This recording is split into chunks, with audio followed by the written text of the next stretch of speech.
todo hay tiempo.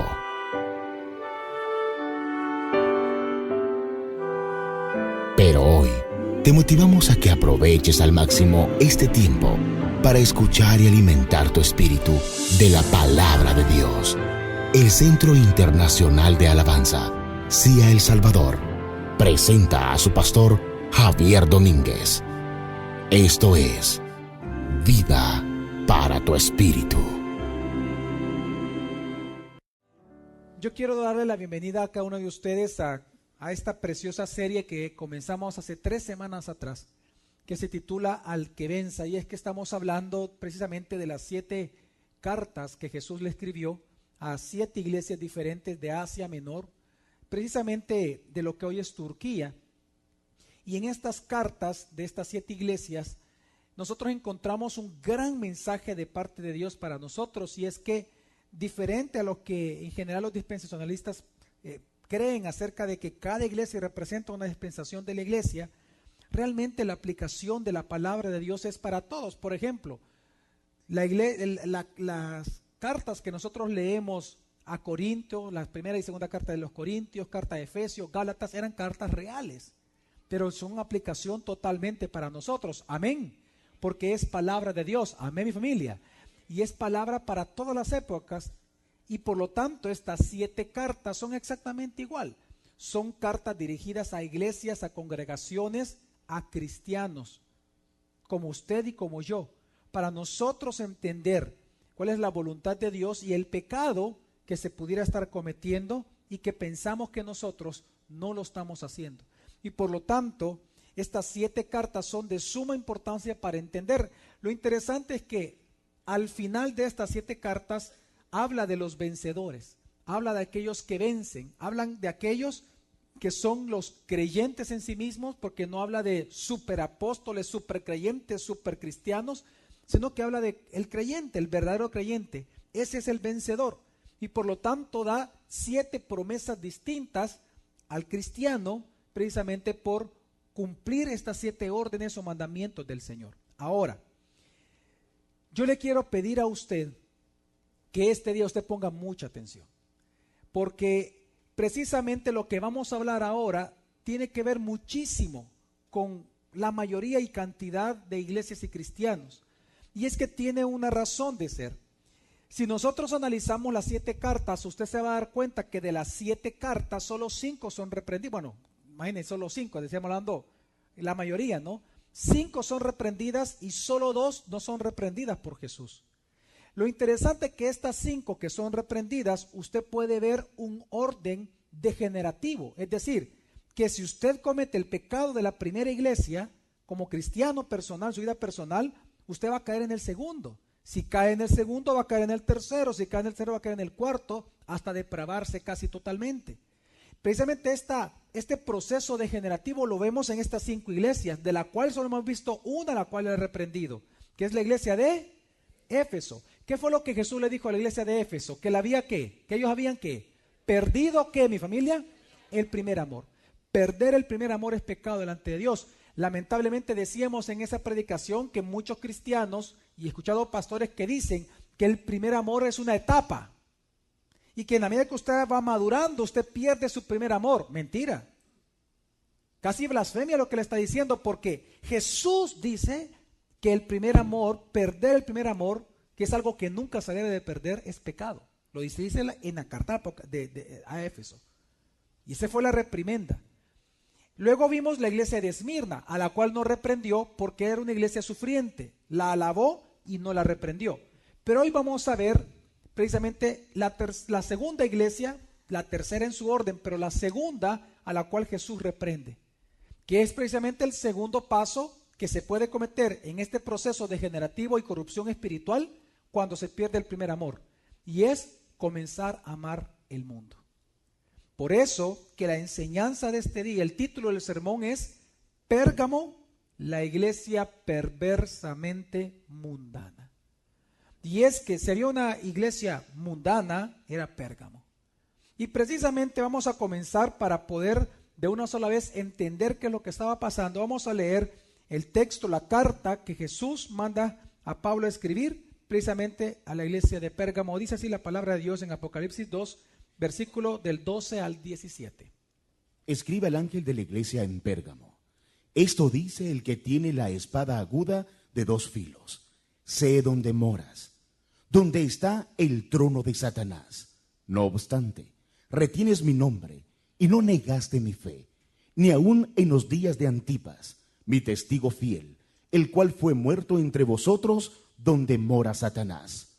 Pero tengo unas pocas cosas contra ti, porque tienes ahí a los que sostienen la doctrina de Balaam, quien enseñaba a Balac a poner tropiezo ante los hijos de Israel, a comer lo sacrificado a los ídolos y a fornicar. E igualmente tienes también a los que sostienen la doctrina de los nicolaitas. Por tanto, arrepiéntete, pues si no, iré a ti pronto y pelearé contra ellos con la espada de mi boca. El que tiene oído, oiga qué dice el Espíritu a las iglesias. Al que venza, le daré del maná escondido, y le daré una piedrecita blanca, y esculpido en la piedrecita un nombre nuevo que nadie conoce, sino el que lo recibe. El orden de las 7 cartas es exactamente la misma, es decir, la estructura. Dios primero habla y se identifica como el remitente, luego habla del destinatario, luego habla de su elogio, luego se establece la reprimenda, el por qué la reprimenda, luego qué hacer ante este pecado, luego habla de la promesa y por último habla de dentro de la misma promesa quiénes son estos vencedores y qué es lo que Él les va a dar prometidamente a estos vencedores. Pues vamos a comenzar y a respetar ese mismo orden que hemos llevado en todas las demás predicaciones de esta serie, al que venza.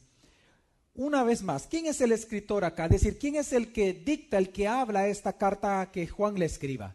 Pues sabemos que es Jesús. Lo sabemos porque cuando Él se presenta como aquel, y lo dice aquí la misma palabra de Dios, esto dice el que tiene la espada aguda de 2 filos, precisamente ya el apóstol Juan en el primer capítulo de la carta de Apocalipsis, ya él mismo identifica a Jesús, que Él mismo se presenta a sí mismo delante de Juan. Es decir, Jesús se presenta como aquel que no solamente tiene precisamente 7 estrellas en su mano derecha, que es la iglesia de Éfeso, que camina entre 7 candelabros, no solamente se presenta como aquel que es el primero y el último, como se presentó a Esmirna, sino que también en aquella figura que él vio, bueno, aquella visión que él tuvo de Jesús, precisamente ya glorificado, en el primer capítulo de Apocalipsis, dentro de todas estas descripciones también aparece Jesús como aquel que de su boca sale una espada de 2 filos. Ahora, ¿por qué Jesús se presenta de esta manera? ¿Por qué Él no se presenta al igual que Esmirna, que se presentó bajo el título en el cual Dios le dio a Israel como consuelo cuando estaban ellos saliendo de su idolatría y por lo cual habían sido llevados a cautiverio? ¿Por qué no se presentó como a Éfeso, como aquel que lleva las 7 estrellas en su mano derecha y que camina entre los candelabros? Sino que Él se presenta de una manera muy peculiar, pero a la vez de una forma muy difícil, de una forma no feliz, de una forma tremendamente espeluznante de ser temido el Señor. Se presenta como aquel que de su boca sale ¿qué? Una espada de ¿qué? De doble filo. ¿Por qué? Y es que lo que estamos viendo acá es una forma temible en que Jesús se presenta, porque Él se presenta a la iglesia de Pérgamo como su juez. Él viene y se presenta bajo este título, se presenta bajo esta figura, se presenta como aquel que tiene la autoridad de juzgar todo, de juzgar su vida y de juzgar mi vida, por cuanto Él es el Dios justo. Amén. Él es juez sobre todo lo que Él mismo ha creado. Y por lo tanto, la iglesia de Pérgamo, Él se presenta como el verdugo, como el que viene a hacer la guerra. ¿Cómo lo sabemos? Por lo que dice, porque de su boca sale una espada de 2 filos. Usted entiende lo que es una espada de doble filo, ¿verdad? Es la espada romana. Es aquella espada que los romanos crearon porque antes no existía esa espada, una espada que es con punta, comienza con una punta y tiene ambos lados, tiene filo. Por lo tanto, cuando penetra la carne, donde penetre corta. Y en el movimiento que se hacía para matar, precisamente cortaba todo. Corta todo a su paso. Y Él se presenta como aquel que al hablar con su palabra va a cortar ¿qué? Todo. ¿Pero por qué? Porque precisamente Él es el juez. cuando él habla de que de su boca sale este tipo de espada, se está presentando como el juez de las iglesias, porque también la misma palabra lo define. En Hebreos capítulo 4, versículo 12, que es versículo conocido casi por todos, dice así la palabra del Señor. Porque la palabra de Dios es viva y eficaz, y más cortante que toda espada de dos filos, y penetra hasta dividir el alma y el espíritu, y hasta las coyunturas y los tuétanos, y es capaz de discernir los pensamientos y las intenciones del corazón. Lo que está hablando el escritor de Hebreos es que la palabra de Dios, la palabra de Jesús, es palabra de juicio, y que por ser palabra de Dios, separa lo inmundo de lo puro, lo falso de lo verdadero, lo que no es de lo que sí es, precisamente lo puro de lo profano, lo santo de lo profano. Y es precisamente este poder que tiene la palabra, por cuanto es una espada de dos filos, es precisamente, tiene este poder por cuanto el que la habla es el juez. Es decir, cuando viene el escritor de Hebreos, viene Dios y dice esto, que la palabra de Dios es una espada de dos filos, y más cortante que una espada de dos filos, y que penetra para dividir, digan conmigo, lo impuro de lo puro, lo santo de lo profano, lo verdadero de lo falso. La pregunta es, ¿por qué? ¿Cuántos de ustedes ya conocían este versículo? ¿Ya lo habían escuchado, etcétera? Levanten la mano. Ok, pero ¿saben ustedes lo que dice el siguiente versículo? ¿Por qué dice esto el 12? ¿Sabe por qué lo dice? Leamos lo que dice el versículo 13, para entender por qué dice el 12 esto. ¿Por qué la palabra de Dios es así? Y no hay criatura escondida en su presencia. Antes bien, todas las cosas están desnudas y expuestas a los ojos de aquel a quien tenemos que presentar cuentas. A quien tenemos que presentar cuentas. Es porque aquel, digan conmigo, Jesús, es porque Jesús es juez y viene a juzgar. Es que de su boca siempre va a salir una espada de dos filos, siempre. Por eso que cuando Él viene y se presenta a sí mismo a la iglesia de Pérgamo de esta manera, no estaba Él saludándolo de una manera muy tranquila, sino que precisamente Jesús venía a hablarles fuertemente a ellos. Y es que mire, esta misma figura de aquel que de su boca sale una espada de dos filos, es lo mismo que habla Apocalipsis 19, en donde cuando habla de que Él va a venir a juzgar a las naciones, ¿qué es lo que dice el versículo 15 de este capítulo? Una vez más, Apocalipsis 19:15. De su boca sale una espada aguda para herir con ella a las naciones. ¿Para qué es? ¿Para curar? ¿Acaso es para consolar? No. ¿Para qué es la palabra que sale de la boca de Jesús? Para herir con ella ¿qué? Las naciones. Y las pastoreará con vara de hierro. Él pisará el lagar del vino del furor de la ira del Dios Todopoderoso. Y los de Pérgamo sabían esto. Por eso que cuando ellos escucharon cómo comenzaba la carta, ellos sabían que no era un comienzo feliz. Jesús no los estaba alabando precisamente en el comienzo de la carta. Jesús lo que le estaba diciendo de antemano es que él era una carta digna de ser temida. Precisamente él comenzó con una amenaza, con una advertencia. Él comenzó presentándose como alguien que viene a hacer la guerra contra ellos. Vino y se presentó como el juez que viene directamente a ejercer un juicio inminente sobre su vida. Y así se presenta. ¿Y por qué? Porque Él es Dios y Él puede y debe, porque Él es juez. Si no fuera un juez injusto. Amén. Amén. Por lo tanto, Él viene y se presenta de esta manera. Y se presenta como un Dios que está indignado con su iglesia. Y tiene razón de indignarse. Porque lo que vemos nosotros en esta iglesia es que aunque ellos no negaban su fe, aunque ellos creían que Jesús era Dios, lo confesaban con su boca, lo que ya creían en su corazón, el problema es que ellos estaban practicando y viviendo bajo el pecado de mundanalidad sin ellos saberlo. Y ellos han sido tan engañados y están bajo una filosofía completamente viviendo por el mundo y para el mundo, que precisamente Dios los reprende por eso. Pero es que tiene sentido, porque si unimos este proceso gradual de corrupción que les hablaba Cuando una persona como la iglesia de Éfeso pierde su primer amor, entonces cuando comienza a amar al mundo, iglesia de Pérgamo. La Biblia nos enseña que cuando alguien pierde su primer amor por Jesús, es porque ya comenzó a amar al mundo. Y es lo que vemos nosotros acá. Y es lo que vamos a analizar nosotros en esta mañana. Pero para eso tenemos que ir paso a paso identificando quién es el remitente, el cual es Cristo Jesús, que se presenta como el juez, como aquel que viene a juzgar la iglesia. Y en segundo lugar, entonces la pregunta es, ¿quién es el destinatario? ¿A quién Jesús comienza a escribirle, mi familia? ¿A quién? Vamos a leer una vez más el versículo 12. Escribe al ángel de la iglesia en Pérgamo. Esto dice el que tiene la espada aguda de dos filos. ¿Quién es el destinatario? La iglesia de... Ok, empecemos por la iglesia como tal.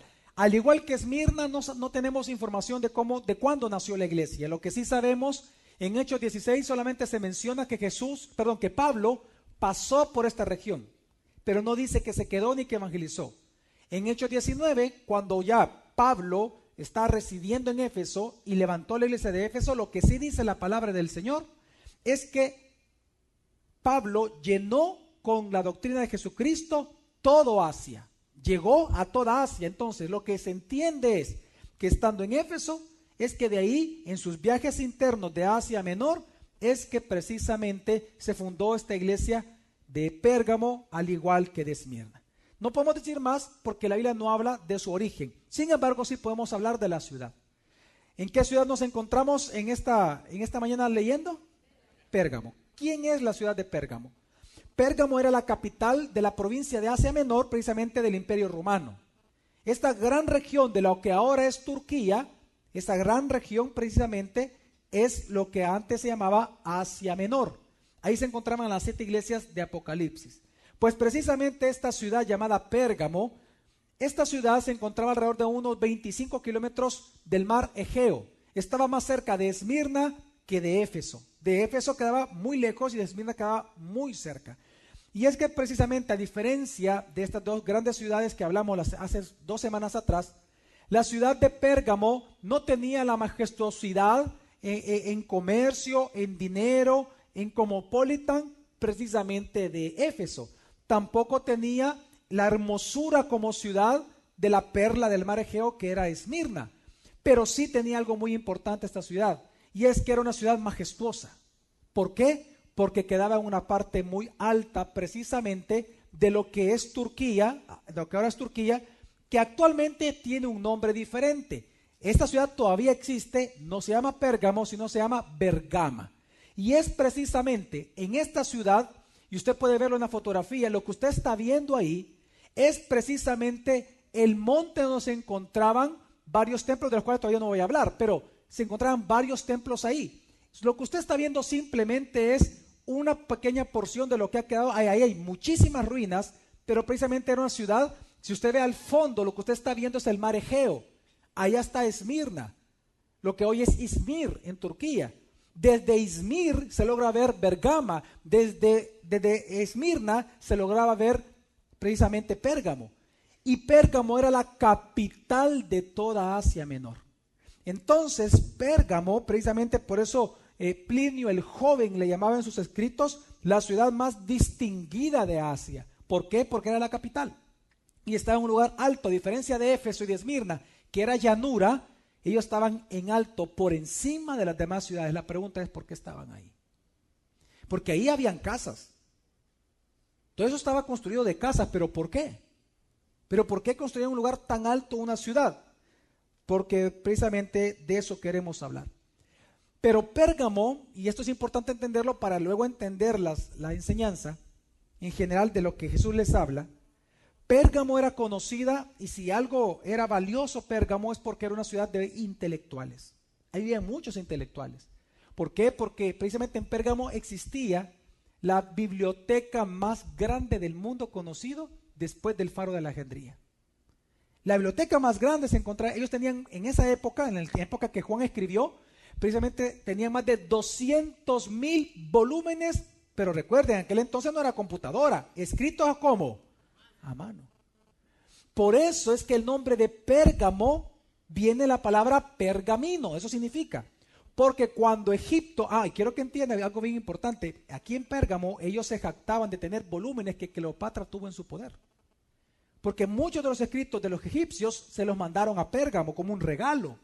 Entonces los egipcios dejaron de mandarles el papiro, que ellos fueron los creadores del papiro, y entonces vino Pérgamo y a través de las pieles de animales crearon lo que hoy conocemos como pergamino.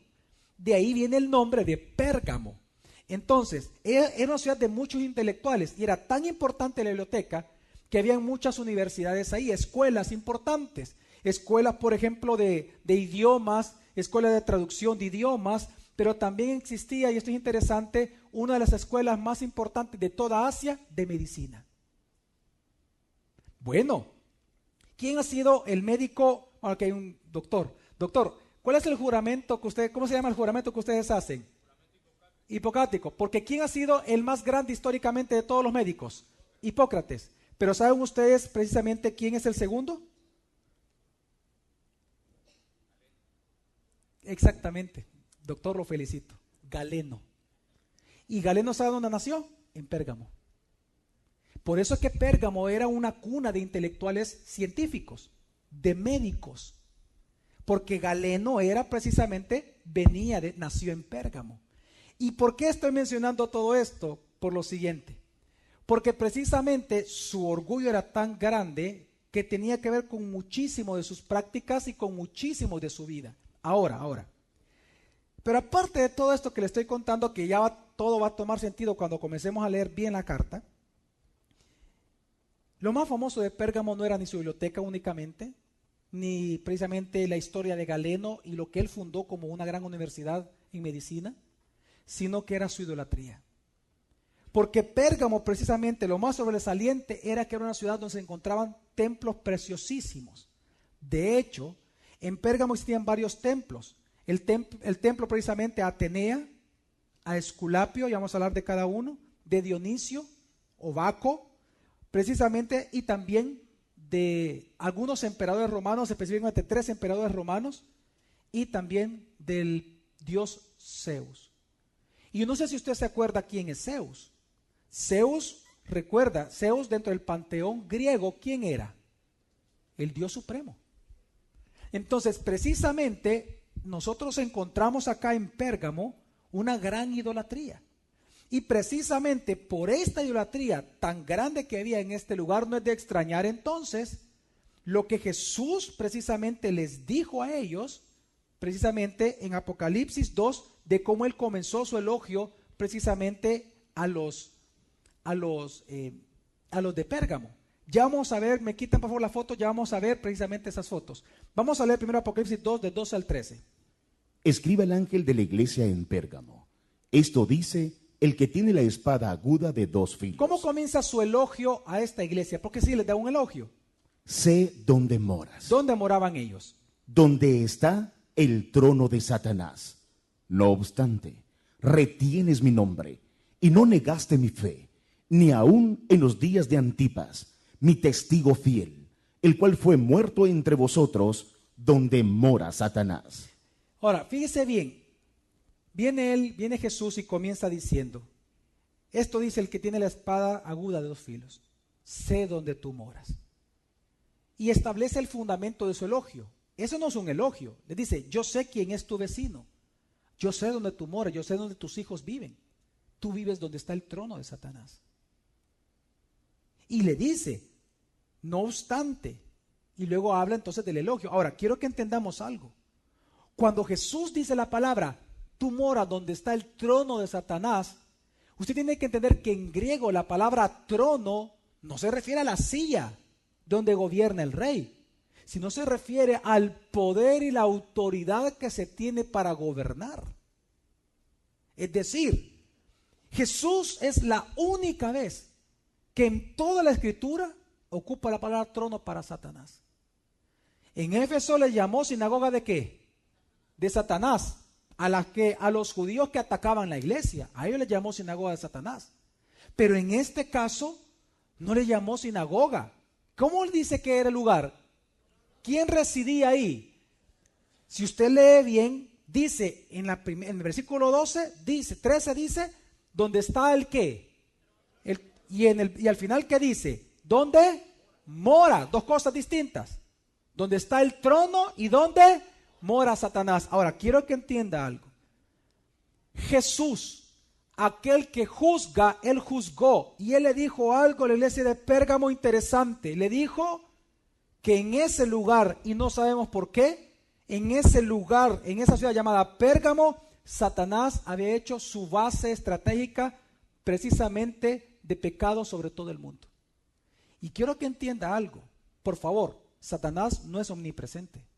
Satanás como tal, él como criatura, él solo puede estar en un solo lugar a la vez, señores. Como criatura, por ejemplo, para que me entienda, ¿cuántos de ustedes tienen mascota? Una mascota. Ok. ¿Dónde está su mascota? ¿Está aquí? ¿Dónde está? Ahora, ¿puede estar en dos lugares a la vez? No, porque es una criatura. ¿Usted puede estar en dos lugares, tres lugares a la vez? Porque usted es una criatura. Quiero que entienda que Satanás es una criatura caída. Él solo puede estar en un solo lugar a la vez. Y quiero que entienda que por eso Jesús dice que ahí él había hecho su residencia en la ciudad de Pérgamo. Son palabras fuertes en griego, no hay otra interpretación. Jesús mismo, Dios mismo dice que la base militar estratégica de Satanás estaba en Pérgamo. Por lo tanto, convirtió a Pérgamo en una ciudad completamente satánica. Impresionantemente satánica. Ahora, si nos vamos a la historia y tratar de analizar las palabras de Jesús, es difícil saber. Pero lo que sí podemos saber entonces es que Pérgamo no era una cualquier ciudad. Era una ciudad especial delante de los ojos de Dios porque ahí estaba el trono de Satanás. Estaba la morada y estaba el trono. El gobierno de Satanás planificado venía desde ahí. Y precisamente hay maneras de entender o buscar entender por qué Jesús puede haber dicho esto. Una de esas es por el templo de Zeus. ¿Por qué? Porque dentro del panteísmo griego, Zeus era el dios que no había un dios más grande que Zeus. Zeus era el que mandaba a todos los demás dioses de la mitología griega. Pero Zeus, por ser ese dios así, precisamente en Pérgamo, en la fotografía que usted vio en esa montaña, al tope, es decir, en la parte mayor de la montaña, se encontraba el templo que usted está viendo. Esto es una representación, que era el templo al dios Zeus. En ese momento y en la historia de la humanidad, el templo más grande, más hermoso, más majestuoso y el más importante para Zeus estaba en Pérgamo. Y es el que usted está viendo aquí. Era un templo inmensamente grande. Se miraba desde el mar Egeo se lograba ver el templo de Zeus. Y la gente sabía que ahí era Pérgamo. Y a ese dios se le llamaba el dios ¿qué? ¿Cómo se le llamaba? ¿Dios qué? Supremo. Ahora, una pregunta, ese título, ¿a quién le corresponde nada más? ¿A Jesús? Por lo tanto, la gente al decir que Zeus era el Dios supremo, le estaba llamando a Satanás le estaba llamando que él era ¿qué? Dios. No sabemos si por eso Jesús llamó precisamente por esa blasfemia de llamarle al demonio, a Satanás mismo, llamarle supremo, que es un título que se le da solo a Dios. No sabemos si por eso le llamó que era el trono y que era precisamente la morada de Satanás. No sabemos si era por el templo. Pero esta es una forma de entender por qué se le podría llamar así. Ahora, otros dicen que no puede ser el templo, no solamente el templo de Zeus, sino que también ahí se encontraba el templo del dios Dionisio, o como también se le llamaba en griego antiguo, el dios Baco. Y esto es tremendamente interesante, porque el dios Baco es el dios, se le conocía otro título que se le da a Jesús, se le llamaba, digan conmigo, el dios libertador. ¿Cómo se le llamaba? El Dios libertador, el Dios que salvaba, el Dios que liberta. ¿Y saben quién era este Dios dentro del panteísmo griego? El Dios Dionisio o Dios Baco era el Dios del vino, de la borrachera. De ahí viene la palabra bacanal, de Baco. Gran bacanal, vos que fui ayer, vos. La palabra bacanal viene de Baco, del dios del panteísmo griego. Y ¿saben lo interesante? ¿Por qué se llamaba el libertador? Porque el dios Baco era el dios de los ritos religiosos y se llamaba el dios del éxtasis. ¿Por qué el dios del éxtasis? Por lo siguiente. Porque todos sus ritos trataban de lo siguiente. Cualquier parecido a alguna iglesia en Latinoamérica, señores, no es ninguna coincidencia. Es el mismo demonio. ¿Qué estaba pasando en aquel entonces? ¿Sabe usted en qué consistía el culto del dios Baco? Que cuando la gente se reunía precisamente a rendirle culto a él, se le llamaba el dios del éxtasis. ¿Por qué? Porque a través de la música, ellos comenzaban a invitar a la gente a que entraran en un tipo de éxtasis para ellos ser liberados de su yo. Y si no podían entrar en una especie de éxtasis con movimientos corporales fuertes, se les daba a beber vino para que en la borrachera se desconectaran de sí mismos. Recuerde que el pensamiento griego era poderse librar del yo. Entonces, para poder ascender o trascender, entonces se emborrachaba usted para que usted entrando en un éxtasis, entonces usted era liberado de sus dolencias o de sus demonios. ¿Sabe qué es lo que pasaba ya en buen salvadoreño? Se reunían y cuando alguien quería ser liberado de sus dolencias, de su pecado, escuche bien, de sus demonios, comenzaban los músicos a tocar y salían las danzarinas a danzar porque habían danzarinas. Empezaban a danzar para ministrarlos a ellos y entonces la gente comenzaba a entrar en trance. Y comenzaban a dar vueltas, remolineando. Y comenzaban a dar vueltas y comenzaban a tener éxtasis, hasta que entonces decían, soy libre. Y si alguien no experimentaba eso, le daban entonces trago, vino, porque es el dios del vino, Baco, le entregaban el vino para que con la misma borrachera entonces comenzaran a liberarse. Entonces el que comenzaba a liberarse comenzaba a revolcarse y daba vuelta como animales. Impresionante. Y decían que cuando la gente entraba en ese trance, éxtasis, es que ellos eran liberados de demonios y de dolencias. Cualquier parecido actualmente en las iglesias no es ninguna coincidencia. Pero no solamente por eso, todo esto usted lo puede investigar, no tengo ningún problema, le estoy hablando de la historia, puede investigarlo completamente. Y quiero que entienda que no solamente estaba el dios, entonces el templo para Zeus, el templo de Dionisio o Baco, sino que también se encontraba una adoración impresionante al emperador. Y si algo también pudo haber ofendido al Señor gravemente, es que a un ser humano se le llamaba ¿quién? Dios. Porque comenzó con Augusto, en el año 29 después de Cristo, cuando el emperador Augusto estaba como gobernador, como emperador de todo el imperio, se construyó un templo en honor a él. Luego a Trajano, algunos de ustedes lo han escuchado. Y así sucesivamente, se lograron construir hasta 3 templos en el mismo sector para 3 emperadores distintos. Y era obligatorio una vez al año rendirle culto y ofrendas a este Dios falso. Pero aún con todo eso, yo creo que parte de que Jesús dijo que ahí estaba el trono de Satanás y la morada de Satanás, es porque hay un tipo de culto que yo todavía no le he contado, que para mí es el más bizarro de todos. El más terrible de esto que le acabo de contar, el más terrible, hay uno más, que era precisamente el dios Esculapio. Pero para que usted entienda la blasfemia que es Esculapio, se lo quiero contar. Esculapio es el dios serpiente. ¿Es el dios qué? ¿Y sabe cómo le llamaban a él? Y usted va a entender por qué la gran blasfemia. Porque de todo el panteísmo griego, él es el Dios Salvador.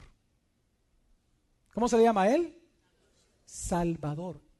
¿Y a quién es el único que se le da el título de Dios Salvador? A Jesús. Bueno, su nombre significa Dios salva. Pero ¿saben por qué él se llamaba Dios Salvador o Dios Sanador? Digan conmigo, sanador. Porque a él se le adjudica que toda la gente que estaba enferma, y lo puede averiguar usted en la historia, de todos los países conocidos en aquella época, venía muchísima gente a su templo para buscar ser salvados de la muerte a través de las sanidades milagrosas. Y es que creían de que precisamente Esculapio, lo que ellos creían es que en el templo de él, por ejemplo, y ahí había, el templo consistía, un gran templo, que adentro había una gran cantidad de serpientes no venenosas. Entonces, si usted quería ser salvado de la muerte por la enfermedad que usted tenía, es decir, ser sanado por Esculapio, usted tenía que acostarse en el piso y dejar que las serpientes se acercaran. Si una serpiente se acercaba y lo tocaba a usted, la creencia era que el demonio Esculapio, en este entonces el Dios Salvador para ellos, entraba en su cuerpo y lo salvaba y lo sanaba. Y eso es una gran blasfemia. Porque nosotros sí somos salvados por cuanto el Espíritu sí mora en nosotros. Pero no es ninguna serpiente, es el Espíritu Santo. Y Satanás estaba copiando exactamente lo mismo. Y esto fue tan importante que precisamente, como es el Dios sanador, el Dios serpiente o el Dios salvador, que son los nombres que se le da, precisamente el símbolo de él es el que ahora ocupan todos los médicos del mundo. Ese es un símbolo que nació en Pérgamo, ese es el Esculapio, el Dios serpiente.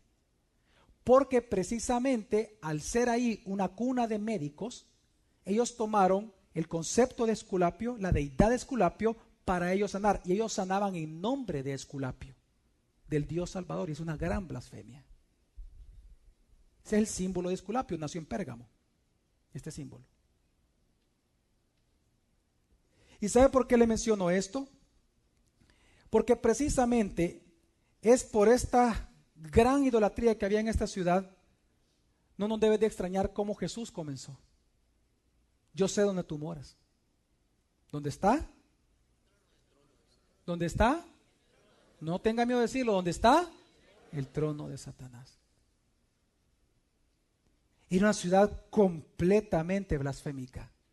Toda su simbología, toda su vida estaba alrededor de la blasfemia constante. Y es que si nosotros vemos, si sumamos el templo de Atenea que estaba ahí, de Baco de Dionisio, el de Augusto, emperador Trayano, el emperador Séptimo Severo, así como el templo del Dios serpiente o Dios Salvador Esculapio, ahora entonces nosotros entendemos que Satanás sí estaba en ese lugar. Satanás estaba ahí, era su morada ahí. Porque los títulos más importantes que se le dan a Cristo, Él se los estaba adjudicando a través de estos dioses falsos. Y todo el mundo quería adorarlos a ellos. Así que, precisamente, es en este lugar, en esta ciudad Pérgamo tan idolátrica, nace una pequeña iglesia. Una iglesia que fue tremendamente importante para la ciudad durante mucho tiempo. Una iglesia que Jesús mismo dice que a pesar de esta influencia, a pesar de este ataque directo de Satanás, que a pesar de que Satanás era su vecino, que ellos moraban en medio de las tinieblas completamente, a pesar de la constante idolatría, ellos no negaron su fe. Es decir, ellos siempre hablaban que Jesús era el verdadero Dios, no todos estos dioses falsos. Ellos no negaron la fe. Ellos no negaron que Jesús era Dios. Ellos confesaban con su boca lo que ellos creían con su corazón, que Jesús es Dios. Amén. Ese fue el elogio de Jesús. Si no, leámoslo una vez más. Apocalipsis 2 del 12 al 13. Escribe al ángel de la iglesia en Pérgamo. Esto dice el que tiene la espada aguda de 2 filos. Sé dónde moras, donde está el trono de Satanás. No obstante, retienes mi nombre y no negaste mi fe, ni aun en los días de Antipas, mi testigo fiel, el cual fue muerto entre vosotros, donde mora Satanás. Por eso que cuando Jesús comienza dice, sé dónde moras, donde está el trono de Satanás. Ahí lo que hace es sentar la base de su elogio. Ese no es el elogio, ahí está hablando de un hecho. Está hablando de que Satanás mora ahí, está el trono de él ahí. Pero el elogio ¿cuál es? Que aunque el trono de Satanás está en Pérgamo, ¿qué pasó con la iglesia de Pérgamo? 2 elogios le da el Señor. Dice, no obstante, ¿qué hizo esta iglesia? Número 1, retienes mi nombre. Y número 2, no negaste mi fe. Ni aún en los días de Antipas, mi testigo fiel. Es decir, hay 2 cosas que elogia Jesús de esta iglesia. Que ellos retenían el nombre de Jesús y no negaban su fe. ¿Qué significa esto, pastor? que ellos nunca se desviaron de la fidelidad al nombre de Cristo Jesús. Que ellos siempre defendían, a pesar de esta gran idolatría, ellos siempre defendían delante de los seres humanos la obra de Jesús, la persona de Jesús, la deidad de Jesús, la salvación de Jesús. Ellos nunca negaron que solo Jesús podía salvar. Ellos nunca negaron que Jesús era verdaderamente Dios. Amén, mi familia. Ellos no negaron su fe, no negaron a Jesús, no lo hicieron, eran cristianos. En ellos se estaba cumpliendo lo que Jesús dijo en Mateo 16:18. Literalmente en ellos se cumplía también. Sobre esta roca edificaré mi iglesia, y las puertas del Hades no prevalecerán contra ella. ¿No prevalecerán contra qué? Contra ella. Y por eso Jesús mismo dice en el versículo 13, no negaste mi fe, ni aún dice, en los días de Antipas, mi testigo fiel, el cual fue muerto entre vosotros, donde mora Satanás. ¿Quién es este Antipas? Es que claro, Antipas se cree de que era un líder importante, no sabemos si era pastor, pero líder importante de la iglesia de Pérgamo. ¿Y por qué lo menciona Jesús? Mire, los agiógrafos, un agiógrafo es alguien que estudia la historia de los santos de la iglesia. Eso es un agiógrafo. Entonces, los agiógrafos, precisamente Simón Metafrastres y los agiógrafos volandistas, que es un grupo de historiadores, ellos afirman, precisamente por datos que han recopilado por muchos años, de que Antipas fue asesinado por no adorar en estos templos paganos, especialmente de los emperadores, que era obligatorio de toda la ciudad una vez al año. Pero cuando él decidió no negar su fe, sino creer y confesar que Jesús es verdaderamente Dios, lo que hicieron entonces en Pérgamo, los paganos de Pérgamo, es agarrar a Antipas, y Jesús dice que lo vieron ¿quiénes? La iglesia de Pérgamo vio a Antipas morir de esta manera. Agarraron a Antipas, y lo que cuentan los agiógrafos es que lo metieron dentro de un toro de bronce para ser quemado vivo. Algunos lo han visto esto en películas, que meten a las personas en un toro, cierran el toro sellado y le ponen fuego abajo.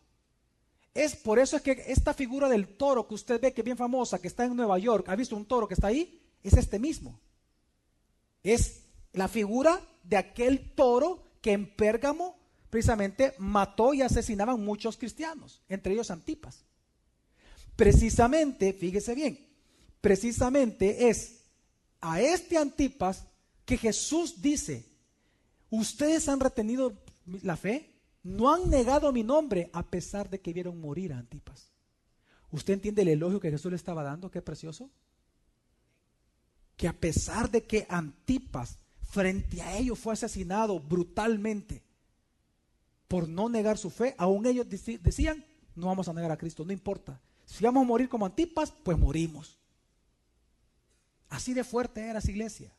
Estaban dispuestos a morir por Jesús. Y Jesús los alaba diciéndole eso. Mire, por eso es que Antipas, por morir de esta manera y por no negar su fe, es que Jesús, y es interesante, ¿quién es el único en la Biblia al cual se le da el título de testigo fiel? A Jesús. Jesús es el quién. Mi familia, ¿quién es Jesús? Iglesia de este lado, ¿quién es Jesús? El único que recibe ese título. Pues viene ahora Jesús y el mismo título que solo le corresponde a él como Dios, se lo da Antipas. No hay otro más en la Biblia al cual Jesús lo alaba de esta manera, sino no solo Antipas. Le dice, porque han retenido la fe, no han negado mi nombre, aunque ustedes vieron morir a Antipas, mi testigo fiel. ¡Wow! ¡Qué hermoso! Qué hermoso fuera que después de su muerte Jesús dijera su nombre, dijera, él fue mi testigo fiel. ¡Qué tremendo! Porque la palabra testigo significa mártir. Así como Jesús murió injustamente, así Antipas murió injustamente. Pero a pesar de esta gran alabanza que Jesús habló a esta iglesia, pero la pregunta es, entonces, ¿por qué comenzó como un juez que viene a hacerle guerra a la iglesia, pastor? Porque a pesar de que ellos, escuchen, y esto viene lo duro, porque a pesar de que ellos no negaban a Jesús, A pesar que con sus cheros y amigos decían, no hombre, yo soy cristiano, yo voy a la iglesia y me congrego, yo creo que Jesús es Dios. Y a pesar de que públicamente lo hablaban, ellos vivían como el mundo. Y aquí pongan todos mucha atención, que Dios nos va a hablar a todos.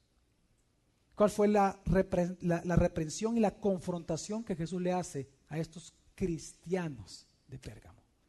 Apocalipsis 2, 14 al 15.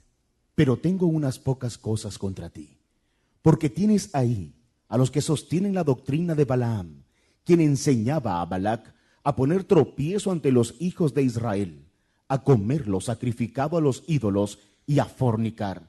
E igualmente tienes también a los que sostienen la doctrina de los Nicolaitas. ¿Sabe cuál era el reproche de Jesús a esta iglesia? Dice, pero tengo unas pocas cosas contra ti. Lea conmigo, ¿qué dice después? Porque, ¿qué dice? Tienes ahí. Por ejemplo, fíjese, tiene conmigo, tienes. Si vengo yo y le digo a usted, mira, me han contado que tú tienes un gran bar en tu casa. ¿Qué significa esa frase que usted tiene? Un bar. ¿Qué estoy diciendo con esa frase? Que no solamente usted lo tiene como adorno, sino que ¿qué? ¿Que usted chupa? Claro, ¿o para qué va a tener el bar? Para verlo. Quiero que entienda que esa palabra, porque tú tienes un chucho en tu casa, o sea, es porque usted juega con él. Fíjese bien, ¿qué es lo que implica esa frase? Significa que a usted le gusta ese chucho, ¿sí o no? Juega con él, lo acaricia, lo cuida, ¿sí o no? Le da de hartar al chucho, ¿ah? ¿O no? ¿Sí o no? Por eso lo tiene. Entonces viene Jesús y dice, recuerde, no es Javier Domínguez. ¿Quién está hablando acá? Jesús. Y el Dios, el juez, viene y le dice a Pérgamo, pero tengo esto contra ti, que tú tienes ahí a los que sostienen la doctrina de Balaam y a los nicolaitas. Es decir, que no solamente estaban dentro de la iglesia, sino que los amaban, los cuidaban, los escuchaban a estos falsos maestros y participaban de sus enseñanzas. ¿Sabe qué estaba pasando? Es que ellos, digan conmigo, tenían, permitían, digan conmigo, toleraban, apoyaban a los que creían y enseñaban la doctrina de Balaam y la de los nicolaitas. Ellos soportaban la falsa doctrina en la iglesia y la vivían y la disfrutaban. Todavía no voy a entrar qué tipo de doctrina es, pero quiero que entendamos qué es lo que está pasando. Hoy en día es lo que está pasando con muchos cristianos posmodernos o iglesias posmodernas, que aunque creen en Jesús, sí, yo creo en Jesús, que Él es Dios, Él es mi Rey, Él es mi Señor, yo creo, porque dice la Biblia en Juan 3:16, porque dice aquí en Efesios, dice que, y saben defender que Jesús es Dios. Excelente, les aplaudo, perfecto, Pérgamo, qué lindo, no hay problema. El problema no era ese, no era que no creían en Jesús. Si mismo Jesús les alaba, ustedes creen en mí, los felicito, pero tengo contra ti algo, que a pesar de que tú crees en mí y no niegas mi fe, tú fornicas, adulteras y vives como el mundo, porque te vale la doctrina. Como hoy en día pasa con muchas iglesias, el problema es que a ellos no les interesaban las doctrinas, a diferencia de Éfeso. A ellos no les interesaba la doctrina. Ellos creían que podían hacer con su vida lo que quisieran. Y ellos cayeron en un grave engaño, en pensar que como ellos no negaban a Jesús, ellos estaban seguros que eran cristianos y estaban seguros que se iban a salvar. Y ellos comenzaron a vivir con licencia, comenzaron a creer una gracia pervertida y comenzaron a practicar lo que todo Pérgamo practicaba. Y los domingos a sentarse en la iglesia tranquilamente. Quiero que entienda algo y por favor sea inteligente con lo que le voy a decir. Yo no estoy haciendo una aplicación práctica del texto, estoy hablando de historia bíblica. No me estoy inventando nada, estoy hablando de lo que está registrado en la historia, en libros. Diferente es que yo ocupara el texto y hiciera una aplicación de mi interpretación. Ni siquiera estoy interpretando la Biblia. Estoy contando el hecho real de que por qué Jesús estaba hablando con ellos de esta manera. Así que cualquier parecido, señores, no es ninguna coincidencia para usted.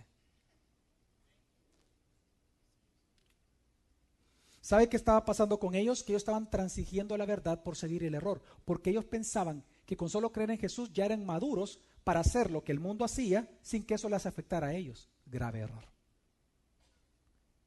Porque hasta el día de ahora el pecado de mundanalidad, señores, sigue siendo pecado. Y el problema con la iglesia de Pérgamo, ¿cómo comenzó? Es que ellos comenzaron a tolerar a los falsos maestros. Fíjese bien, falsos maestros han salido de las iglesias, pero otros están en las iglesias. Todas las iglesias del mundo van a tener falsos maestros dentro de ellas. Todas. El problema no es que estén los falsos maestros, el pecado es tolerarlos a ellos. Que cuando usted se entera de una falsa enseñanza, de una herejía, usted lo tolera. ¿Qué estaba pasando? Vamos a una historia. ¿Qué estaba pasando con Pérgamo? Que habían personas que creían, y dice el versículo, que enseñaban la doctrina de Balaam y enseñaban la doctrina de Nicolaita, es decir, habían falsos maestros, pero la iglesia misma no los echaba. ¿Por qué? Porque eran sus cheros, eran sus amigos, eran sus familiares mismos. Y el mismo matismo de ellos hacía que ellos fueran amigos de falsos maestros. Eran amigos de falsos maestros, eran amigos de falsos maestros, de hipócritas. Ellos se gozaban en sus enseñanzas, en sus falsas enseñanzas. Los tenían en su Facebook, en su Twitter, ellos tenían todo eso ahí, figurativamente. Ellos pensaban que podían ser amigos de ellos, que no les va a afectar, no importa.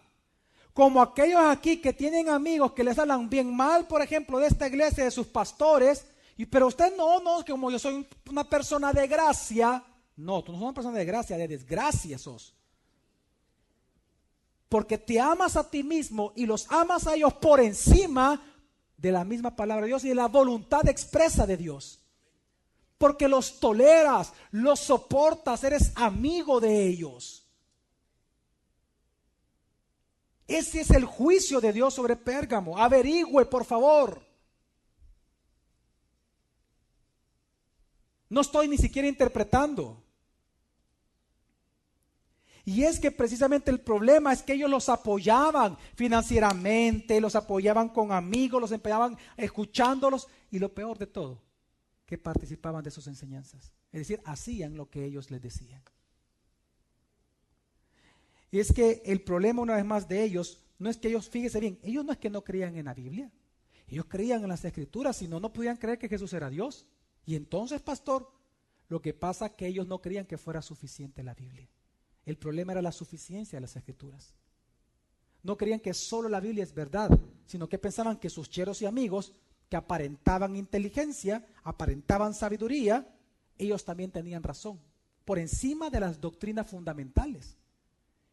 Aquí hay personas en este culto que tienen amigos que son falsos maestros, que andan enseñando locuras y buscando dividir las iglesias, pero ellos se sienten orgullosos de eso, se jactan de eso. Y la Biblia, más adelante la vamos a leer, versos de aquellos que se jactan de esa clase de amistades. Y así dice, no te jactes. ¿Tú qué te jactas? Dice. Y es que quiero que entienda algo. Habían dos herejías que ellos soportaban en esta iglesia. ¿Cuáles eran las herejías? La primera, la de Balaam. Le voy a recordar en un minuto quién era Balaam. Si usted quiere encontrar la historia de Balaam, váyase al libro de Números, del 22 al 25. Ahí va a encontrar usted capítulo 22 al 25, la historia de Balaam, ya de manera detallada. Vamos a leer el versículo, precisamente una vez más, 13, para entender qué fue lo que Jesús habló, porque lo que él habló es lo que yo quiero contarle qué fue lo que pasó. Pero tengo unas pocas cosas contra ti, porque tienes ahí a los que sostienen la doctrina de Balaam, quien enseñaba a Balac a poner tropiezo ante los hijos de Israel. ¿Poner tropiezo cómo, Nelson? A comer lo sacrificado a los ídolos y a fornicar. Sexo. Ok, vamos a hablar un poco de eso.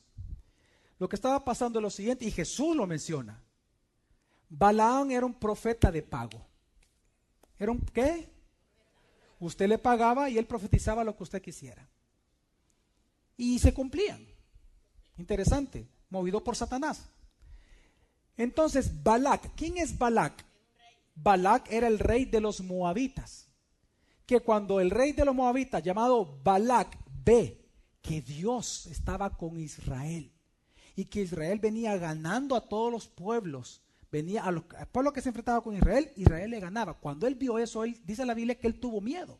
Tuvo tanto miedo de perder su reinado de los moabitas, en que él entonces contrató a Balaam y le dijo: yo te contrato y te pido algo, que maldigas a Israel, pensando él que si Israel era maldecido, Dios iba a quitar la protección sobre ellos y iban a caer indefensos, y por lo tanto Balac podía conquistarlos. Pero Balaam no quiso. Bueno, hay una historia ahí, pero no vamos a entrar en eso. Pero al final él no quiso. ¿Sabe qué hizo Balaam? Balaam le propuso una estrategia diferente al rey Balac. ¿Y cuál fue la estrategia? Le dijo lo siguiente: vamos a hacer algo, mira, te recomiendo que hagas algo. ¿Tú quieres que el poder de Dios se quite sobre ellos? Sí, ok. Toma las mujeres más hermosas de los moabitas y mándalas a los hijos de Israel. Haz que ellas los enamoren, que les den de comer de lo que Dios les ha prohibido comer, que fornique con ellos, que se casen con ellos, que se reproduzcan con ellos, para que luego los lleven a ellos a adorar a los dioses de los moabitas. Cuando eso suceda, Dios va a quitar su protección sobre ellos. Hecho, le dijo Balac. Y envían una gran cantidad de mujeres a los israelitas. Vienen estas mujeres y comienzan a hacer todo el producto, todo el servicio. ¿Sabe qué pasó? ¿Qué cuenta la Biblia? Que funcionó. E Israel, los hombres comienzan a fornicar con estas mujeres, comienzan a comer la comida que Dios les había prohibido comer y comienzan a hacer todo lo que Dios les prohibió por tener una novia. Y con su novia comenzaron a fornicar, jóvenes que están acá, a tocarse. Comenzaron a hacer todo eso, pensando que ellos podían hacerlo porque ya son cristianos, ya creemos en el Mesías y punto. Dios se enfureció tanto con ellos que Dios paró eso. Por eso es que no los conquistaron, porque vino Dios y se molestó tanto que vino como el juez. ¿Cómo que vino? Claro, vino como el juez. ¿Y saben lo que hizo? Mató a más de 24,000 israelitas de una sola vez.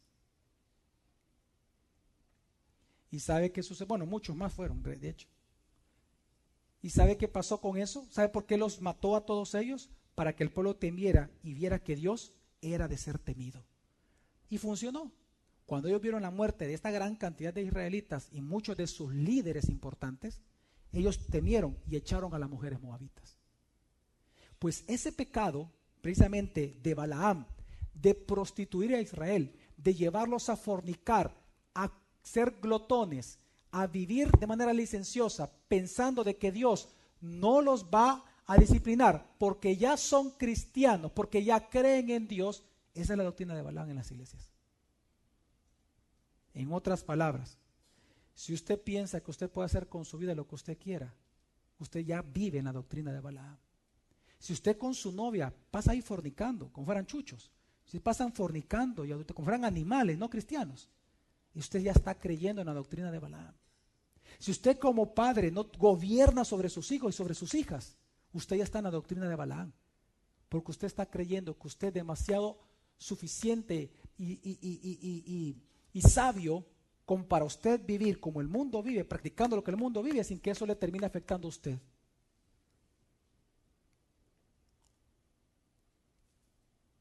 Y ciertamente los que piensan eso, entonces se están burlando y se han olvidado de lo que dice 2 Corintios 6, 14 al 18. No estéis unidos en yugo desigual con incrédulos. Pues, ¿qué compañerismo hay entre la justicia y la iniquidad? ¿Y qué comunión hay de la luz con las tinieblas? Okay, y antes de seguir leyendo, es que lo que pasa es esto. Y una vez más, pongan atención, jóvenes que están acá, que están solteros, no me importa si tienen novia o novio, o sea, no estoy hablando si tienen novio, estoy hablando si están solteros, no casados. Adultos que están acá, que están solteros, es decir, no casados. Y hombres y mujeres casadas que están acá, escuchen por favor. Lo que le voy a decir en este momento no es una interpretación del versículo. Le voy a contar historia, usted lo puede averiguar. ¿Qué estaba pasando con la iglesia de Pérgamo ya específicamente? ¿En qué consistía la doctrina de Balaam que ellos estaban viviendo? Lo que estaba pasando con la iglesia de Pérgamo es que ellos comenzaron a casarse en yugo desigual.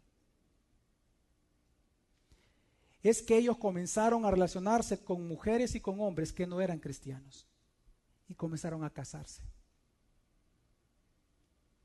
Y a ellos ya no les importaba que la gente fuera, que su esposa o su esposo siguiera a otros dioses, con tal de que casarse porque me gusta la fulana y me gusta el fulano.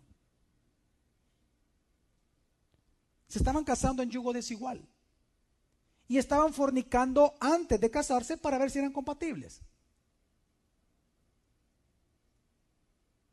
Esa estupidez del mundo, satánica. Estaban donde moraba Satanás y esa es la estrategia de Satanás. ¿Sabía usted que la iglesia en Alemania, supuestamente cristiana, los pastores recomiendan que tengan relaciones sexuales entre los miembros para ver si son compatibles? ¿Está aprobado por la iglesia? Esa es la doctrina de Balaam y Nicolaitas.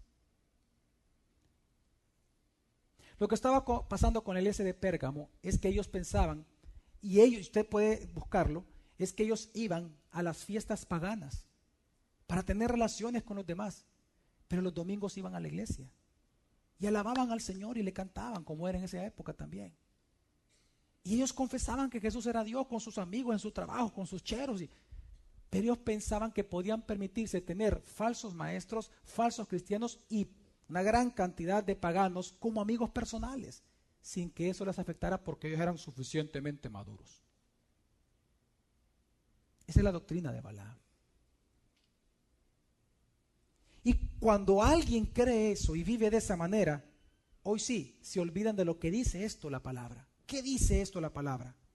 No estéis unidos en yugo desigual con incrédulos, pues ¿qué compañerismo hay entre la justicia y la iniquidad? Y la iniquidad, al incrédulo está por las tinieblas viviendo, sigue.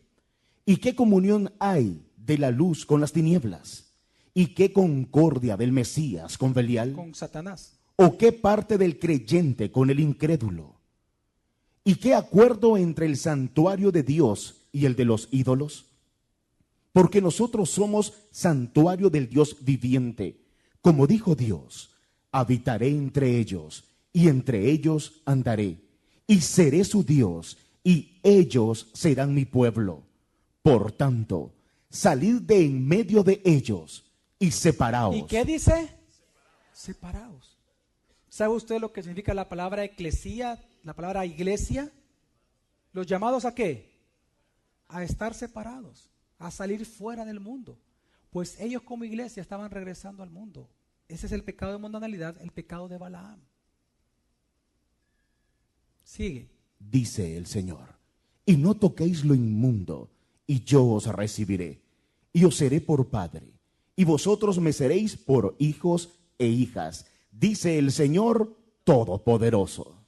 Y es que la enseñanza de Balaam que Jesús se refiere con el iglesia de Pérgamo es que ellos creían que podían asistir a todas las fiestas paganas, hacer todas esas borracheras, esas bacanalidades, asistir a todo eso, poder chupar con los amigos, poder hacer una vida licenciosa tranquilamente, porque como ellos se congregaban, ellos sí creían que Jesús era Dios, pero no creían la doctrina de él. Tenían la base fundamental de la cristología, pero no entendían nada más.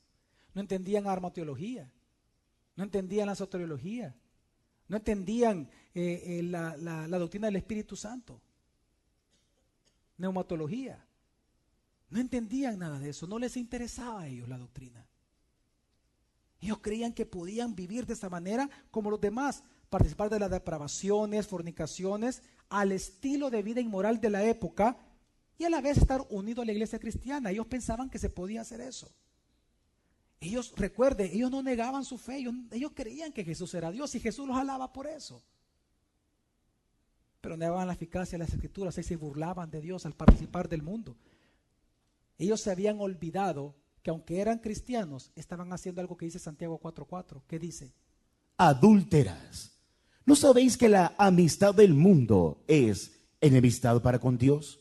Cualquiera pues que quiera ser amigo del mundo se constituye en enemigo de Dios. Al ellos unir su cristología muy básica que ellos tenían con todas las doctrinas paganas de la época o filosofías de la época, al mezclar esas dos cosas, lo que surge es una gracia pervertida, que lamentablemente es la que algunos de los que están sentados aquí creen. Y me van a juzgar como legalista, me vale. Porque si al final se va a enojar con alguien, no se enoje conmigo, yo soy un gato aquí. Enójese con Dios y con la Biblia, blasfeme contra Él. Atrévase, no sea cobarde. No, de mí no vaya a andar hablando mal. Si va a hablar mal, hable mal de la palabra de Dios porque es el que ha escrito esto. Y entienda, este día yo no estoy interpretando textos, le estoy contando la historia, que es peor todavía para su carne.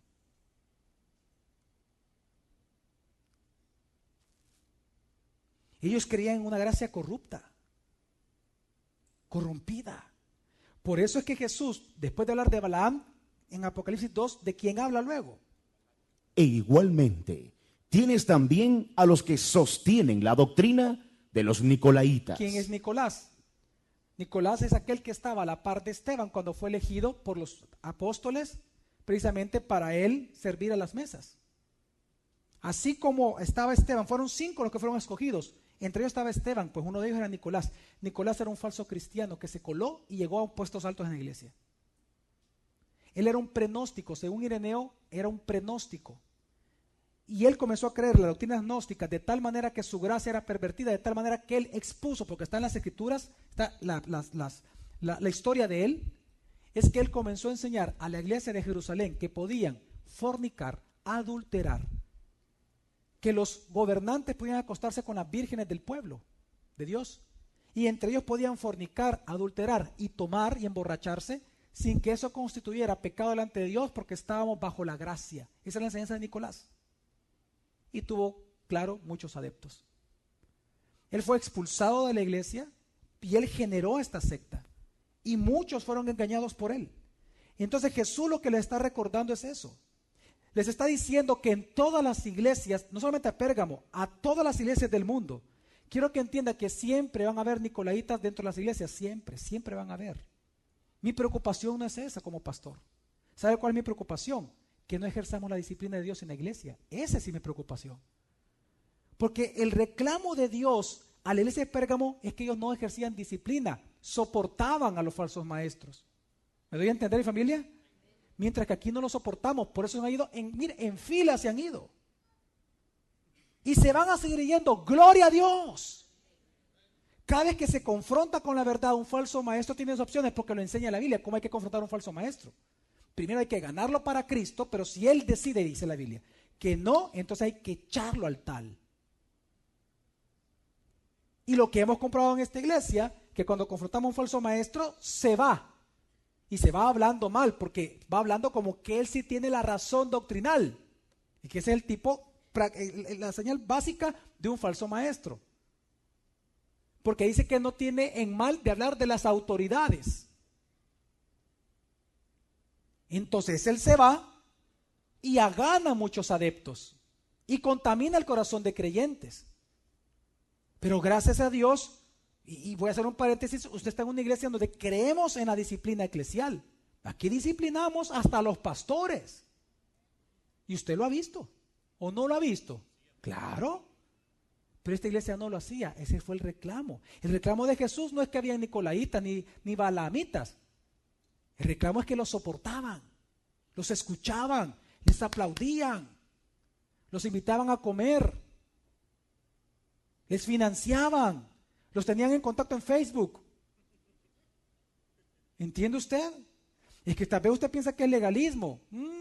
¿Cuánto le falta aprender realmente, mi amado?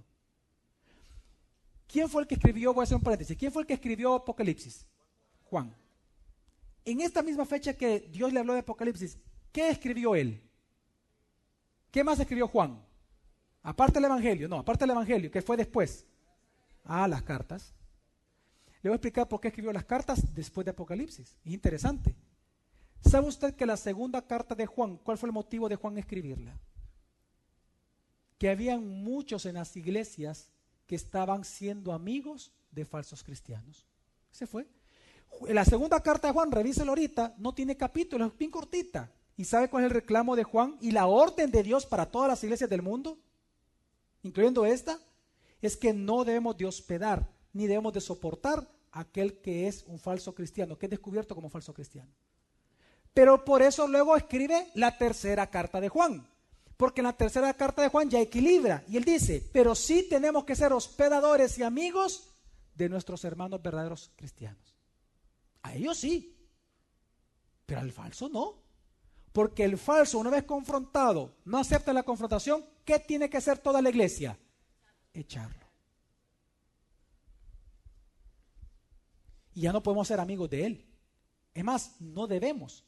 Es una orden de Dios, orden divina.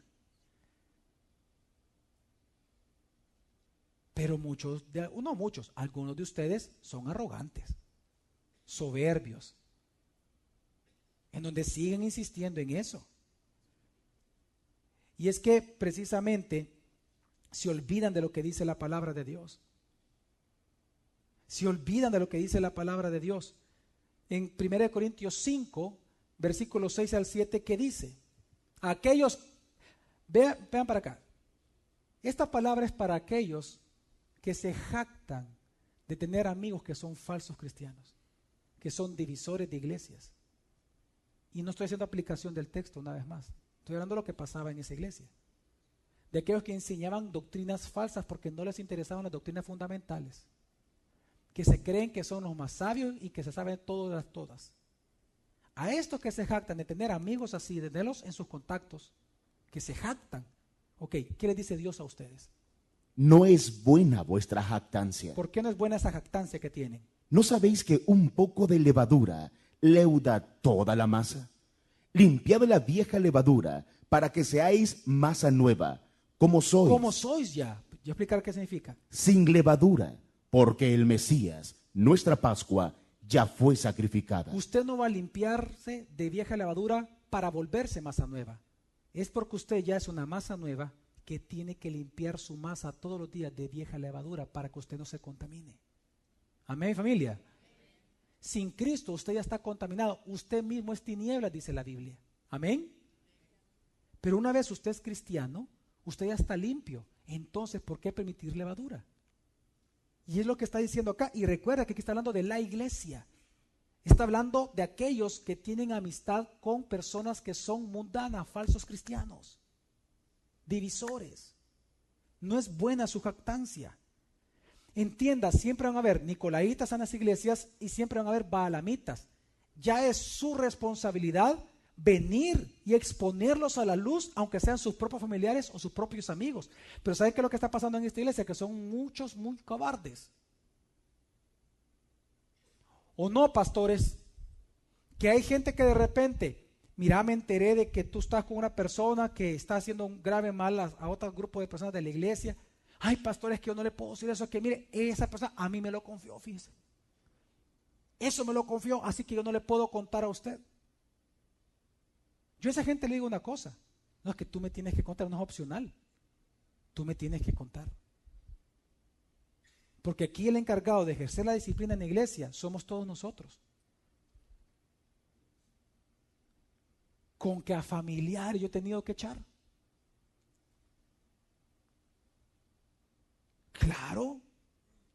Sí, mire, usted no puede ser tolerante con el pecado, ni con aquel, como dice la Escritura, que llamándose hermano, practique fornicación, borrachera, orgías, mentiras, divisiones. Que practicando. Yo no estoy hablando que vamos a ser perfectos. Aquí nadie va a ser perfecto hasta que salgamos de este cuerpo de muerte. Amén. Pero diferente es pecar a practicar el pecado. Son dos cosas muy distintas. El cristiano no practica el pecado. Peca, pero no lo practica.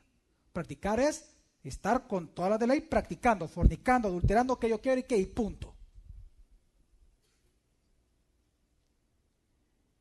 Y nosotros lo vemos. En todas las iglesias hay balamitas y nicolaitas. Nuestra responsabilidad es exponer el pecado a la luz, tratar de ganar a esa persona para Cristo, pero si no quiere, se le echa. Se le tiene que echar una vez descubierto. No hay opción si no se convierte. Entonces, una vez pasando todo esto, Ya entendiendo lo que consiste, la pregunta es, ¿qué es el mandamiento que dejó Jesús a esta iglesia una vez descubierta en su pecado? Vamos a leer Apocalipsis 2:16. Ahora, lo que vamos a leer es lo siguiente, en otras palabras. ¿Qué puede hacer alguien, pastor, que está jugando con el pecado de mundanalidad en su propia vida? ¿Qué puede hacer aquel cristiano que vive en un mundo que, aunque no niega su fe, participa de las cosas del mundo? ¿Qué puede hacer ese cristiano? Lo que dice Apocalipsis 2:16, que es lo que Jesús le dijo a la iglesia de Pérgamo. ¿Cuál fue el mandamiento? Por tanto, arrepiéntete, pues si no, iré a ti pronto y pelearé contra ellos con la espada de mi boca. Jesús no les dice a ellos, hijitos, dejen de ser tolerantes, hombre, y comiencen a intolerar el pecadito, vaya. Así les habló Jesús. ¿Qué le dijo a la iglesia de Pérgamo? Arrepiéntete. Arrepiéntete. ¿Sabe qué significa eso? Que para Jesús la tolerancia a falsos maestros, la tolerancia al pecado de falsos maestros es pecado para nosotros. Porque si usted participa con ellos, si usted los tolera, usted participa del pecado de ellos. Y Jesús lo que está hablando es que la tolerancia y el pecado de mundanalidad sigue siendo pecado. Jesús lo que está hablando es que el tener a falsos maestros, divisores, etcétera, como amigos es pecado delante de él. Y Jesús también está hablando precisamente de que si usted quiere salir de este gran enrollo, gran pecado, entonces usted tiene que arrepentirse. ¿Qué es eso, pastor? Entender y reconocer por sobre todo que lo que usted está viendo es pecado. Reconózcalo, hombre. Reconózcalo. Sea humilde y arrepiéntase, hombre. Mire, comience creyendo y reconociendo que lo que usted, de eso, de que usted tanto se jacta de ser maduro y de resistir el pecado y que usted puede pornografía y que lo puede controlar, que solo va a haber 3 minutos, 5 minutos y que no pasa nada y que puede tocar a la bicha y que no pasa nada, y todo eso, tonterías que uno piensa. Si usted piensa que usted es maduro, ¿cómo va a soportarlo? Usted está siendo mentiroso a Dios entonces. Rompa entonces esta hoja de la Biblia, sáquela de la Biblia y ya no la vuelva a leer jamás. Porque usted se está creyendo Dios por encima de la palabra. Para Dios sigue siendo pecado eso. Amén. O usted es amigo del mundo o es enemigo de Dios, decídalo. O amigo de Dios o amigo del mundo. Pero mire, quiero que entienda esto. Si nosotros, escuche bien, como iglesia o usted como cristiano, nosotros como cristianos, no somos capaces de excluir de nuestra vida o de las congregaciones a los falsos creyentes, a los falsos hermanos de la comunión de la iglesia local, si no somos capaces de excluirlos, entonces nosotros somos los que ya estamos en el error. Y es lo que Jesús le está diciendo a la iglesia de Pérgamo. El problema no es que existan los nicolaístas, Pérgamo. El problema no es que existan los balamitas, Pérgamo. El problema es que tú no has hecho nada. Es más, sos chero de ellos. Ese es tu pecado. Ahora, ¿qué pasa si por amistad, por almatismo, por familiaridad, por imagen propia, que es lo que pasaba en Pérgamo también, por temor, a los que son falsos maestros, usted no los saca de su vida ni los saca de la iglesia? Jesús dijo lo que él iba a hacer. Una vez más, versículo 16. Por tanto, arrepiéntete, pues si no, iré a ti pronto y pelearé contra ellos con la espada de mi boca. Él se va a enfrentar a usted. Y le recuerdo algo. Cuando él dice que lo va a enfrentar, no es para sobarlo, hermano. No es para tocarle la cabeza, vea. Él lo va a enfrentar con la espada en su mano, dice. ¿Con qué lo va a enfrentar? Con la espada. Va a tocar su vida, va a tocar su finanza, va a tocar su familia, lo va a tocar a usted. Una pregunta: ¿quién va a ganar esa batalla, usted o Dios? Mire, entonces ¿qué tiene que hacer? Arrepiéntase. ¿Cómo así? Le voy a recordar algo. Esta figura que Jesús ocupa es bien impresionante, porque él dice, ¿qué es lo que dice? Que él va a enfrentarlo con ¿qué dice? ¿Por qué Jesús dijo eso? Con la espada en su mano. ¿Por qué dice eso? ¿Sabe por qué? Le quiero contar cómo terminó con Balaam. ¿Qué pasó con Balaam? Cuando Balaam iba encima del asno, del burro, ¿se acuerdan ustedes? Dice la palabra de Dios que él se detuvo, el burro, y lo comenzó a golpear en contra del risco. Y entonces él se enojó y comenzó a pegarle al burro, pero comenzó a pegar. Y el burro le comienza a hablar. Dios hizo ese milagro. Y el burro le dice, ¿por qué me pegas? Le dice, tanto año he estado contigo y primera vez que hago esto. Por algo será, le dice todavía. O sea, el burro era él, pues Balaam. Por algo será, le dice. ¿Cómo no quisiera tener un garrote, le dice, un látigo para pegarte yo a ti? Le dice. Cuando Balaam escucha eso, se sorprende obviamente. Pero ¿por qué se detuvo el asno? ¿A quién encontró? ¿Cómo Jesús dice va a enfrentar a aquellos que no se arrepientan? Dice. Leamos cómo Balaam, qué fue lo que Balaam vio, que primero vio el burro. Dice Números 22:31. Entonces el Señor abrió los ojos a Balaam y vio al ángel del Señor de pie en el camino con su espada desenvainada en la mano. ¿En dónde? En la mano. Y Balaam, fíjate, antes de ver eso, ¿sabe qué pasa? Que cuando él iba, en el camino estaba el ángel puesto así y tenía en su mano la espada. Como Jesús está ahora con aquellos que son tipo la iglesia de Pérgamo. ¿Qué usted va a hacer? ¿O se va a enfrentar a Jesús después de escuchar esta prédica? ¿O no más bien usted debe tomar la actitud que tomó Balaam ahí? Que cuando sus ojos le fueron abiertos y vio al ángel, ¿qué hizo Balaam? Y Balaam hizo reverencia y se postró sobre su rostro. Y comenzó una etapa diferente. Yo ruego al Señor que usted ahora, entendiendo el pecado de Pérgamo, que puede ser su pecado, pueda caer usted en rostro en tierra y decirle, Señor, ¿sabes qué? Perdóname. Y pueda llegar a decirle al Señor que de verdad lo perdone a usted. Y decirle, Señor, yo reconozco que esta clase de vida que yo tengo, esta clase de amistades que yo valoro, Señor, es pecado de mundanalidad. Que la forma en que estoy criando a mis hijos, lo que ellos ven en mi vida no es digno de ti, Señor, perdóname. Y poder entender que somos comprados con precio de sangre y que por lo tanto cada uno de nosotros somos especiales a los ojos de Dios, somos templo de Él. Amén. Qué gran oportunidad que Dios le da a cada uno de nosotros de poderle pedir perdón a Él. ¿Y sabe qué? Que Dios lo va a perdonar. ¿Sabe por qué? Porque Él es su Padre. ¿Cuántos padres están acá que saben que un hijo nos puede ofender hasta herir profundamente nuestro corazón? Pero el día que el hijo viene y le dice, papá, perdóname, un padre siempre lo perdona. Si nosotros hacemos eso, que somos imperfectos, ¿cuánto más nuestro Padre está dispuesto a perdonarlo a usted? Si tan solo hoy, postrado sobre su rostro, le dice, Padre, perdóname, sé que yo peco con pecado de mundanalidad, perdóname. Y aquellos que son inconversos, que por años han rechazado el mensaje del Evangelio, lo invito a algo, a que sea un vencedor. Porque, ¿qué promete el Señor a aquellos que se arrepientan? Una vez más, Apocalipsis 2:17 dice: El que tiene oído, oiga qué dice el Espíritu a las iglesias.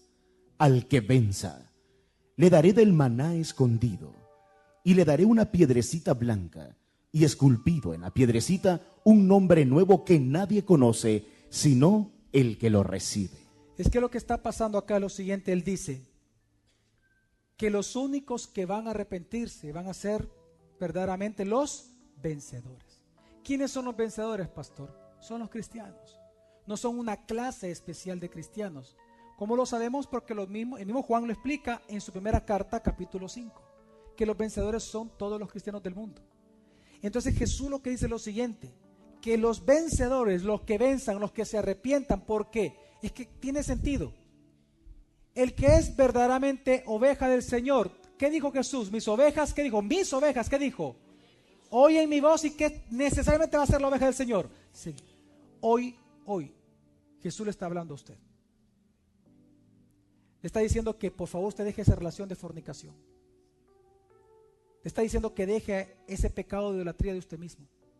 esa arrogancia, que deje esas amistades de una vez por todas, que corte esas amistades mundanas, esos falsos hermanos, esos divisores. Él ya dio la orden, ya estuvo. Los que son verdaderos hijos van a seguir la voz de su maestro. Amén. Pues ellos, ¿qué les va a dar Dios? Dos cosas les promete el Señor a los vencedores, a los que son cristianos. Uno dice, ¿una qué? Dice, le va a dar de comer el qué. El maná, pero ¿cuál maná? El maná escondido. De por sí el maná es tipo de Cristo. Pero el maná escondido es aquel maná que se escondió dentro del arca del pacto, que nunca envejeció. Amén. Ese maná escondido que solo está en la presencia de Dios, que solo va a estar en el cielo por toda la eternidad, es lo que le va a dar a los vencedores: comer de Cristo todos los días de su vida eternamente. Y la segunda promesa que Dios da a los vencedores, a los que se arrepientan verdaderamente, es lo siguiente: que se les va a dar una piedrecita blanca. Hay diferentes conceptos de la piedrecita. Unos hablan que representa la parte del Urim y Tumim del sumo sacerdote, etc. Pero lo que se cree es lo siguiente: lo que pasaba es que, por eso se llaman vencedores, porque en estos juegos que se hacían en Esmirna, en Éfeso, en Grecia, estos grandes juegos, a los vencedores, solo a los vencedores, no al que llegaba en segundo lugar, no al que llegaba en tercero, no, a los vencedores se les entregaba una piedra blanca, una piedrecita blanca. Y esa piedrecita era su pase o su boleto, su ticket, para entrar en la noche a la fiesta que se llamaba la fiesta de los vencedores, donde solo los que habían ganado iban a tener el privilegio de ser agasajados juntamente con el emperador, con el rey o con el gobernador de la ciudad. Y era una fiesta para los vencedores. Pues entonces lo que Jesús dice: al que venza le dará ¿qué? Una piedrecita, que estando entonces nosotros en el cielo ya con él, en esa piedra va un nombre escrito para usted, un nombre suyo, porque Dios, pues usted no sabía, Dios le va a cambiar el nombre a los vencedores. Usted ya no se va a llamar Juan, usted va a tener un nombre nuevo. ¿Cuál, pastor? Ahí dice que nadie sabe. O yo, así que nunca pregunte eso, o sea, nadie sabe, o sea, nunca lo voy a preguntar porque nadie sabe. Es que la gente pregunta, pues yo sé que van a preguntarte, nadie sabe, o sea, usted no puede inventar, no, yo me voy a dar Juancho, quizás, no, o sea, no, quizás yo voy a ser el justo, no, a mí me va a llamar el fiel, no, nadie sabe. Pero lo que sí sabemos es que Dios se la va a dar, se la va a entregar a usted. Y es una promesa de Él. Por lo tanto, mire, en otras palabras, ¿sabe qué le está prometiendo el Señor? Que si usted vence, usted va a entrar a la fiesta más grande de todas, a la cena del Cordero. Y va a entregar su vida a Él y eternamente va a pasar con Él por ser un vencedor. ¿Cómo llegar a ser un vencedor? Cree en Cristo. Pídele perdón a Jesús por sus pecados. Crea que solo Él lo puede salvar, no su religión, no sus sacramentos, solo Cristo. Deje todas esas religiones y siga solo a Jesús. Mi amada familia, no sea indisciplinado. Corte estas relaciones paganas.